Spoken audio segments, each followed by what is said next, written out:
I want to show you guys how to crochet my sunflower blanket. Now Clay is recording with me, and a couple things I want to just share. First of all, that if you're a man, many men crochet. If you are a homeschooler, this is a great project for your kids. If you've never crocheted, this is a great project. First of all, this is going to be crocheting according to Ruthie. I've been crocheting since I've been a little kid. Get a needle. This is about a size J. Let me see, this particular needle, let me see if I can read it. It's a 5.5 millimeter, but you can use a JI, you know, it's like kind of like a medium size hook, I would call, a little on the larger side, depending on what you consider large. So this is the needle that I'm using for this project, but you can use different sizes. It depends on how big the squares are going to be, but I suggest an I or J. Now, the next thing is I'm going to show you how to put this together in stages. So we're going to start off today. We're going to make the small circle, and I'm going to show you exactly how to do this so you can do this. Then I'm going to show you how you're going to graduate to this size, because the stitches are going to change a little bit, and then to this, and then putting it together. Okay, now the colors that I'm using is a regular black. And unfortunately, I don't have the color for this that I can tell you exactly, but it's a golden, what do you say, Clay, like a gold? And harvest gold. Like a harvest gold type of color. And then the green, the same thing. I don't have the color with me, but it's a... but you can use any color you like. Well, yeah, you can use any color, but if you wanted to get it exactly like this, you know, try to get like a leaf green. And then the borders, I did get the...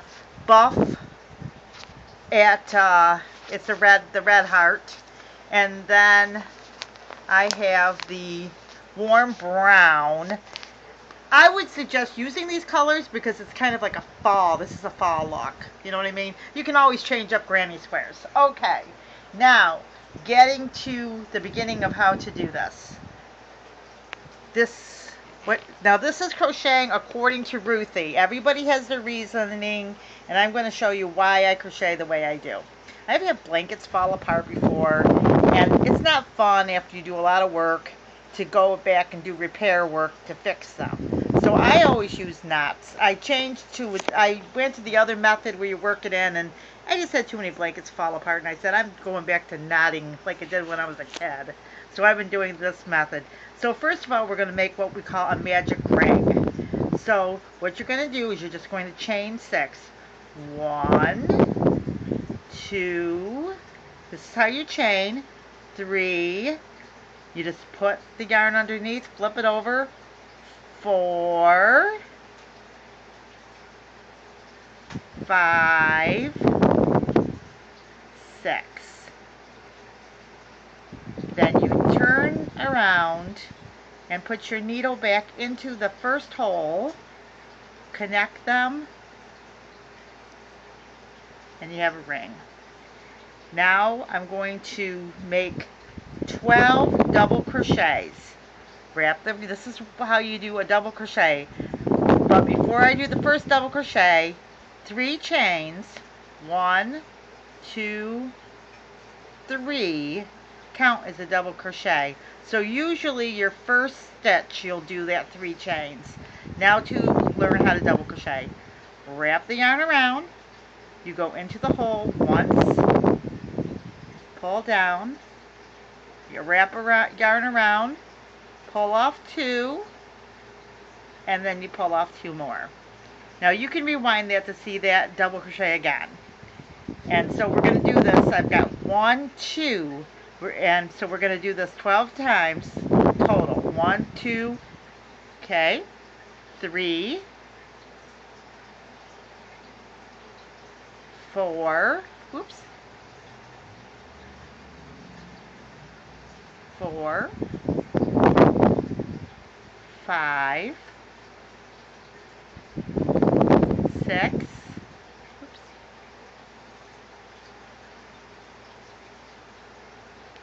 'Pulling it down a little bit,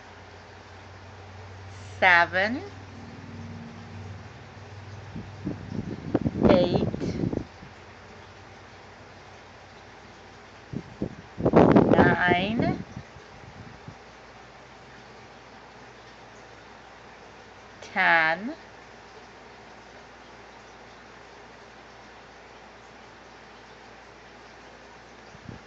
11.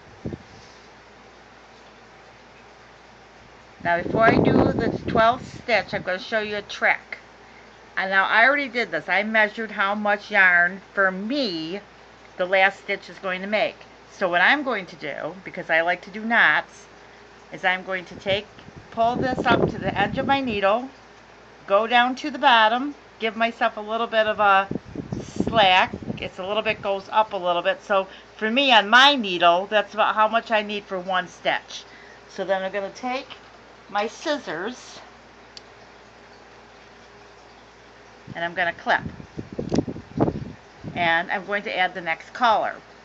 Now at the end of my project, or in between, I'm going to tuck all these little ends in and stuff. But I got to the point where sometimes even a knot has come out for me before.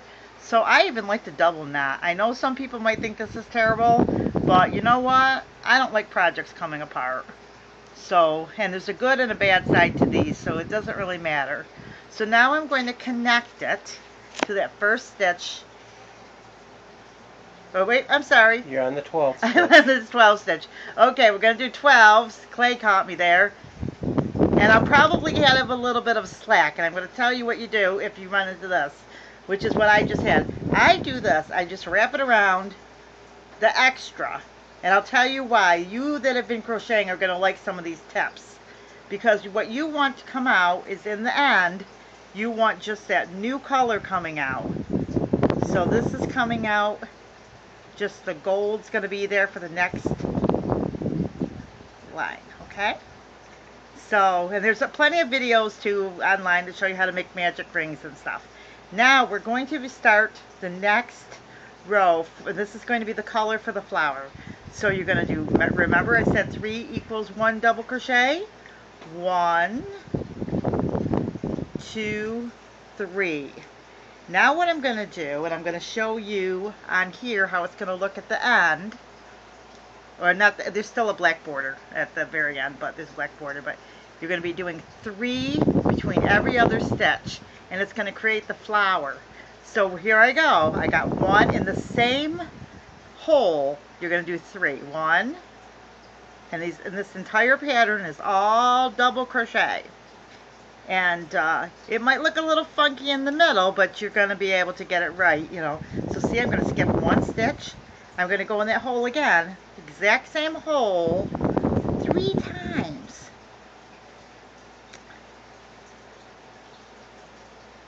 So that I can get the petals.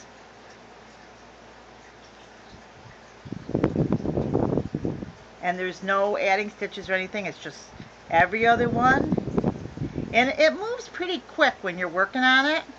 Now I like to do, when I'm doing these, everybody has their own method, but I kind of do my crocheting like an assembly line. I'll make a whole bunch of these little circles and then add on the next color and that type of thing. But as you can see, I'm coming to the end of this little ball.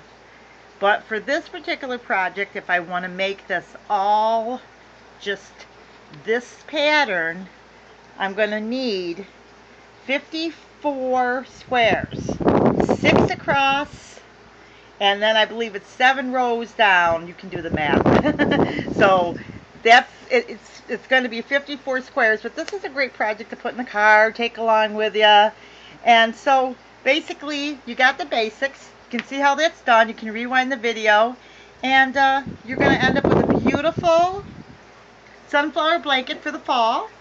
And I hope you enjoyed this video. Like, subscribe, share with a friend, and this is a great project, especially for new crocheters, and it moves along really quick. And just think how wonderful you're going to feel when it's done. And one thing I want to add before Clay turns this off, if I make a mistake in my project, and I'm really funny about this, I keep my mistakes and work around them. And the reason I do that is because some people will take them out and fix them, but I like my pieces to be unique. And if there's a mistake that I can kind of fix I feel like that's what makes my projects like mine and unique. So if you make a mistake, as long as it can work out in the pattern, and I want to see if I can show you one that I did. I don't want you to get discouraged, especially if you're a newbie. If your count gets off or something, as long as you can come out with a complete square in the end, and I'm not sure if this is the one or not, one of these, you'll see that I made some mistakes on it. Might have been this one. Well, if you can't even find your own mistakes, No, then well, most likely somebody else is well, not like going to here, find it either. I accidentally messed up here. And the reason I'm showing you that is because I know some of you have never crocheted before, and I know it's nice to have your work perfect and all that, but that's partly what makes your work unique to you. And it's fun for, later on your kids can say, oh my goodness, I found a mistake in Grandma's work. And it's like, so what? It's just fun, and I want to enjoy my work and not have to, get so picky about it. But that's me. Okay, let me add something. Okay, honey. Any mistakes you made, when you've got your complete blanket done, and it's cold in the winter, and you're wrapped up in this blanket, you're not going to care. Well, I do share that because, I know we have a lot of new people, and I want them to make their work unique, and, that's what makes things special. But that's my opinion. That's what I do with my work, but other people may be a little bit more perfect, and that's... But you can see how these are curling up, but once you get your border and that around there, you can see they're starting to lay nice and flat. And I have to share this, too, before we get into. My husband usually sits next to me when I crochet, and he actually helps me because a lot of times he'll help me pick colors, Because sometimes it's good to have another person's opinion, too. So sometimes I'll ask Clay, and a lot of times he'll say, yeah, that makes a pop, He helps me a lot with the borders and stuff, too, is what we should do. But anyway, I hope you guys enjoyed this. Like, subscribe, and share this with a friend, and stay tuned as we continue this pattern. God bless. Bye-bye.